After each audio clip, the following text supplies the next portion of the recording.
ಇದು ಶಿವಪುರಾಣದ ಒಂದು ಕಥೆಯಾಗಿದೆ.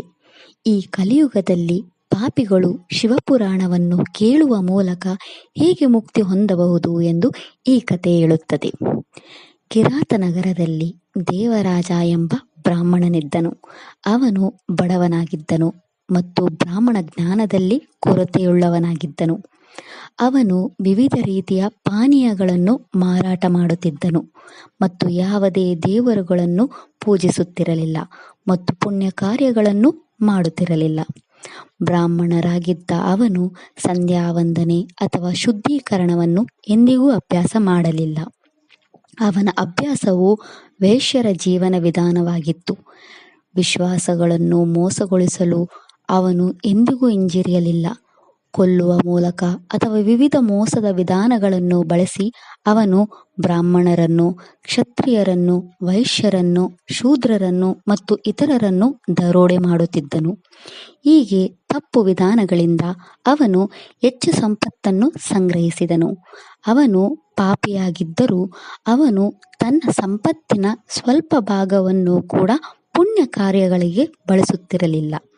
ಒಮ್ಮೆ ಅವನು ತನ್ನ ತಾಯಿ, ತಂದೆ ಮತ್ತು ವಿವಾಹಿತ ಹೆಂಡತಿಯನ್ನು ಕೊಲ್ಲುವಷ್ಟು ಕೋಪಗೊಂಡಿದ್ದನು. ರಾತ್ರಿ ಅವರು ಮಲಗಿದ್ದಾಗ ಅವರ ಸಂಪತ್ತನ್ನು ತೆಗೆದುಕೊಂಡು ಓಡಿ ಹೋದನು. ಅವನು ಒಂದು ವೇಶ್ಯ ಮಹಿಳೆಯರಿಂದ ಆಕರ್ಷಿತನಾಗಿದ್ದನು. ಅವನು ತನ್ನ ಸ್ವಂತ ಸಂಪತ್ತನ್ನು ಮತ್ತು ತನ್ನ ತಂದೆ, ತಾಯಿ ಮತ್ತು ಹೆಂಡತಿಯಿಂದ ಲೂಟಿ ಮಾಡಿದ ಸಂಪತ್ತನ್ನು ಅವರಿಗೆ ಕೊಟ್ಟನು. ಒಬ್ಬ ವೇಶ್ಯ ಸಹವಾಸದಲ್ಲಿ ಅವನು ಎಲ್ಲ ರೀತಿಯ ನಿಷೇಧಿತ ಆಹಾರವನ್ನು ತಿನ್ನುತ್ತಿದ್ದನು.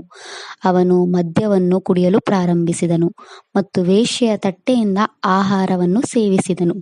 ಒಮ್ಮೆ ಆಕಸ್ಮಿಕವಾಗಿ ಅವನು ಪ್ರತಿಷ್ಠಾನಾ ನಗರಕ್ಕೆ ಬಂದನು. ಅಲ್ಲಿ ಅವನು ಶಿವನ ದೇವಾಲಯವನ್ನು ನೋಡಿದ. ಅಲ್ಲಿ ಸಂತರು ಸೇರಿದ್ದರು. ಅವನು ಅಲ್ಲಿ ಸ್ವಲ್ಪ ಸಮಯ ವಿಶ್ರಾಂತಿ ಮಾಡಿದ. ಇದ್ದಕ್ಕಿದ್ದಂತೆ ಅವನಿಗೆ ತೀವ್ರವಾದ ಜ್ವರ ಬಂದಿತು. ಆ ಸಮಯದಲ್ಲಿ ಅವನು ಬ್ರಾಹ್ಮಣರಿಂದ ಶಿವಪುರಾಣದ ಪ್ರವಚನವನ್ನು ಕೇಳಿದ. ಜ್ವರದಿಂದ ಬಳಲುತ್ತಿದ್ದ ಬ್ರಾಹ್ಮಣ ದೇವರಾಜ ತಿಂಗಳ ಕೊನೆಯಲ್ಲಿ ನಿಧನನಾದ. ಅವನನ್ನು ಯಮನ ಪರಿಚಾರಕರು ಕುಣಿಕೆಗಳಿಂದ ಬಂಧಿಸಿದರು ಮತ್ತು ಬಲವಂತವಾಗಿ ಯಮನ ಲೋಕಕ್ಕೆ ಕರೆದೊಯ್ದರು. ಈ ಮಧ್ಯೆ ಶಿವಗಣಗಳು ಬಿಳಿ ಬಟ್ಟೆ ಧರಿಸಿ, ತಮ್ಮ ದೇಹಾದ್ಯಂತ ಬೂದಿಯನ್ನು ಹೊದಿಸಿ, ರುದ್ರಾಕ್ಷಿ ಮಾಲೆಗಳನ್ನು ಧರಿಸಿ ಮತ್ತು ಕೈಯಲ್ಲಿ ತ್ರಿಶೂಲಗಳನ್ನು ಹಿಡಿದುಕೊಂಡು ಶಿವಲೋಕದಿಂದ ಯಮಲೋಕವನ್ನು ತಲುಪಿದರು. ಶಿವಗಣಗಳು ಯಮನ ಪರಿಚಾರಕರನ್ನು ಬೆದರಿಸಿದರು ಮತ್ತು ಅವರನ್ನು ತಳ್ಳಿದರು.